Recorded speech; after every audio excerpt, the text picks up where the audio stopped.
জুলাইয়ের তরুণরা হঠাৎ করে কোটি কোটি টাকার মালিক কিভাবে হয়ে যাচ্ছে। ওকে তো কয়দিন আগে মেসে থাকতে দেখেছি, রিক্সায় চড়তে দেখেছি, মোটর বাইকে চড়তে দেখেছি। সে কিভাবে 50-70 লাখ টাকার গাড়িতে চড়ে? এই প্রশ্নগুলো আমাদেরকে এখন করছে। যেমন অনেকে বলছে যে জুলাইকে ভুলিয়ে দেওয়ার চেষ্টা করা হচ্ছে, জুলাইকে ছোট করা হচ্ছে, হেয় করা হচ্ছে। প্র্যাকটিক্যালি পসিবল না। জুলাই নিয়ে আমরা চেতনা ব্যবসা করছি কিনা, দেখবেন আমাদেরকে প্রায় এটা জিজ্ঞেস করে যে আপনারা জুলাই নিয়ে ব্যবসা করছেন কিনা। এটা প্র্যাকটিক্যালি পসিবল না।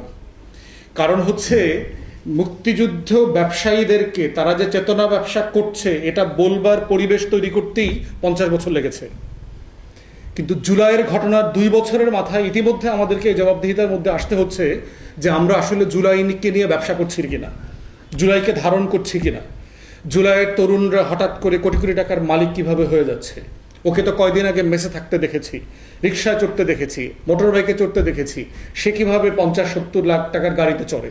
এই প্রশ্নগুলো আমাদেরকে এখন করছে, ন্যায্যত করছে এবং করার যৌক্তিক জায়গা আছে।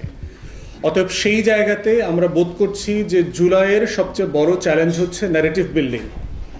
ইতিমধ্যে যারা অনলাইনে খোঁজখবর রাখছেন আমরা দেখতে পাচ্ছি বিভিন্ন ফর্মে সিআরআই, আপনারা জানেন সিআরআই যে প্রতিষ্ঠান ছিল জয় পুতুলের, সেই প্রতিষ্ঠান ইতিমধ্যে কয়েকশো অনলাইন মিডিয়া প্ল্যাটফর্ম মার্কেটে লঞ্চ করেছে।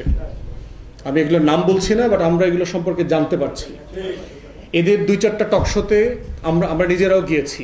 হাইলি ডেকোরেটেড প্ল্যাটফর্ম, অসাধারণ সুন্দর করে ডেকোরেটেড করা, যে এটা কে চালায়, কারা চালায়, কিভাবে চালায়, সুন্দরভাবে চলছে।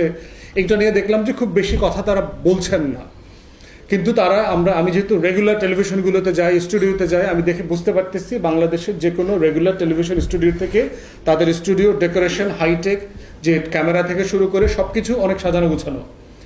এবং যে সকল প্লেয়াররা এখানে কাজ করছে, যারা টকশো হোস্ট করছেন, তারা খুবই সাসপিশিয়াস ক্যারেক্টার, যাদের জুলাইতে কোনো কন্ট্রিবিউশন আপনি পাবেন না, খুব পরিচিত ফেস না। এইরকম অনেকগুলো ফেস আমরা দেখতে পাচ্ছি সেকেন্ড থার্ড লেয়ারের। তাদেরকে এনে প্রোগ্রামগুলো করা হচ্ছে যথেষ্ট প্রফেশনাল। আপনি কোনোভাবে এটাকে ছোট করতে পারবেন না, যোগ্যতা দিয়ে, মানে আপনি মানদণ্ডে হেয় করতে পারবেন না। প্রথমবারের মতো প্রবাসীর সিটিতে শুরু হলো কমার্শিয়াল শপ বরাদ্দ। আপনার ব্যবসাকে দিন একটি আধুনিক ও সম্ভাবনাময় ঠিকানা। একই সঙ্গে নিশ্চিত করুন ভবিষ্যতে লাভজনক বিনিয়োগ। সীমিত সংখ্যক কমার্শিয়াল স্পেস এখন বুকিং চলছে।